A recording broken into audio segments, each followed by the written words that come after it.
Hi friends, welcome to my YouTube channel. నేను మీ శ్రావణి శనగం. అందరూ ఎలా ఉన్నారు? ఈరోజు నేను మీ అందరి కోసం సింపుల్ అండ్ టేస్టీగా ఉండబోయే మిరపకాయ రెసిపీతో అయితే వచ్చేసా. ఇదేంటి మిరపకాయ ఉంటుంది, కారంగా ఘాటుగా ఉంటుంది అనుకుంటున్నారా? అలా ఏమి ఉండదండి. చాలా అంటే చాలా బాగుంటుంది. అండ్ అలాగే దీన్ని తయారు చేయడం కూడా చాలా సింపుల్. దీనికోసం ముందుగా నేనైతే 1/2 కేజీ పచ్చిమిరపకాయలను అయితే తీసుకున్నాను.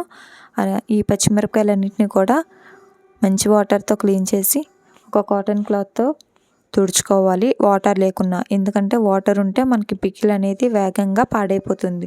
సో వాటర్ లేకుండా చూసుకోండి. తర్వాత పచ్చిమిరపకాయలన్నిటికీ కూడా మనం ఒక చాకుతో మధ్యలో ఘాట్లా పెట్టుకోవాలి. మనం పెట్టే మసాలా అంతా మిరపకాయలన్నిటికీ పట్టాలి కాబట్టి.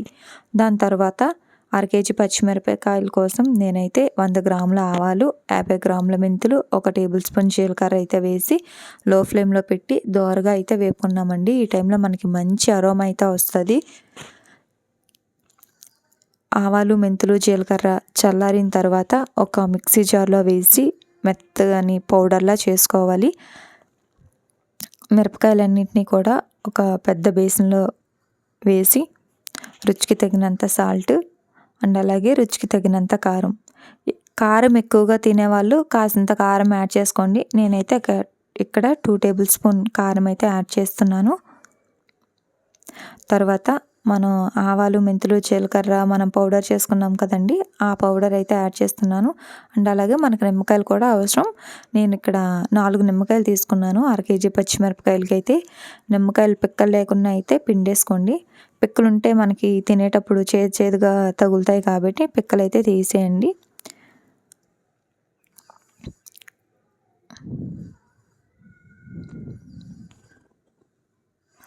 అండ్ అలాగే నేను గ్లాస్తో ఆయిల్ అయితే తీసుకుంటున్నాను. ఆయిల్ మొత్తం అంతా వేసిన తర్వాత మనకి తర్వాత కూడా ఎలానో ఆయిల్ పడుతుంది కాబట్టి నేను ఒక గ్లాస్ ఆఫ్ ఆయిల్ అయితే తీసుకున్నాను. తీసుకొని మొత్తం కలిపాలి. మొత్తం టోటల్గా మనం అన్నీ వేసాం కదా, సాల్ట్, కారం పౌడరు మొత్తం అన్నీ కూడా మిరపకాయలన్నిటికీ పట్టేటట్టుగా మనం కలుపుకోవాలి. బాగా కలుపుకున్న తర్వాత ఒక కంటైనర్లోకి అయితే మనం షిఫ్ట్ చేయాలి. చూసారా, షిఫ్ట్ చేస్తున్నాం కదా, అదేవిధంగా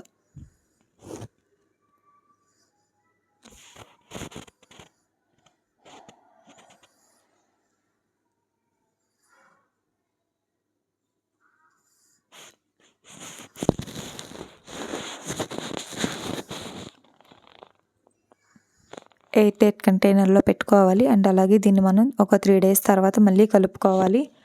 నేను మీకు చూపిస్తాను. 3 డేస్ అయిపోయింది. 3 డేస్ అయిన తర్వాత మనకి పికిల్ ఎలా అయితే ఉంటుందో చూపిస్తున్నాను. చూసారా, మనకి వీడియోలో కనిపించేటట్టు మనకి మిరపకాయ అయితే చాలా మెత్తగా, అంటే ఆవకాయ టేస్ట్ అయితే వస్తుంది. సో మనకి ఫైనల్గా మిరపకాయ అయితే రెడీ అయిపోయింది. ఈ వీడియో కనుక మీకు నచ్చినట్లయితే please like, share and subscribe చేయండి. Thank you friends.